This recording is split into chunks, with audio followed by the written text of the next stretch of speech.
There was a man named Su who lived in the northern suburbs of Sichuan City. He made a living by fishing. Every night, he would bring wine to the riverside, drinking while fishing.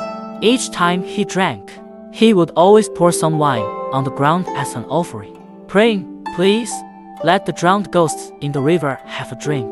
This had become his habit. Others who fished here couldn't catch anything, but he always returned with a full basket of fish.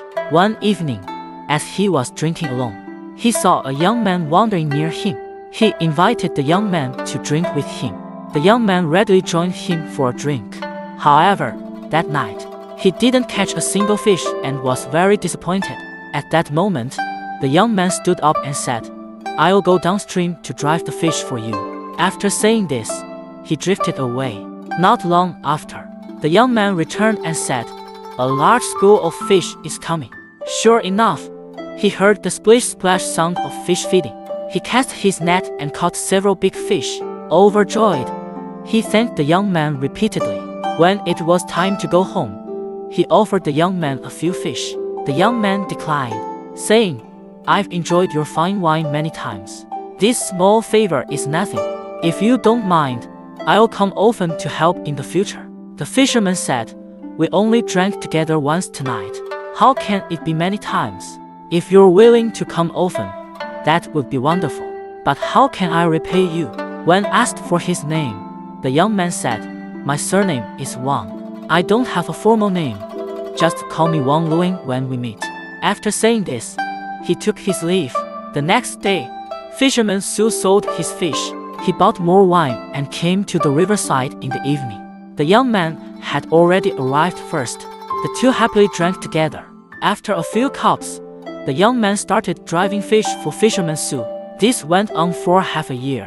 One day, the young man suddenly said to fisherman Su, "Since I've known you, our friendship has surpassed that of blood brothers. It's just that the day of parting is near." His words were filled with sorrow. Fisherman Su, startled, asked him the reason. The young man hesitated several times, wanting to speak but holding back. Finally, he said, "Our bond is so deep.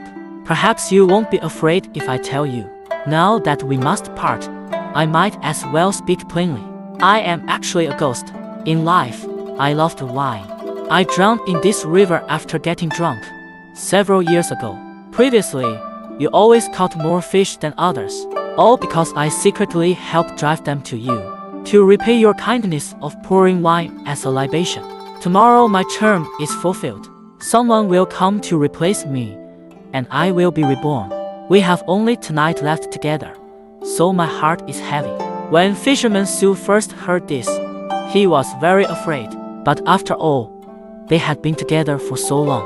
So his fear subsided, and he also felt sad and sighed for him. He poured a cup of wine and said, "Liulang, drink this cup.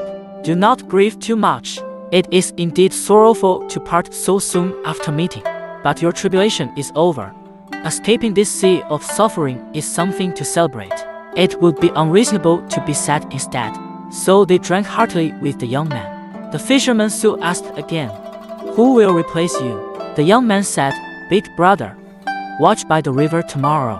At noon, a woman will fall into the water while crossing the river."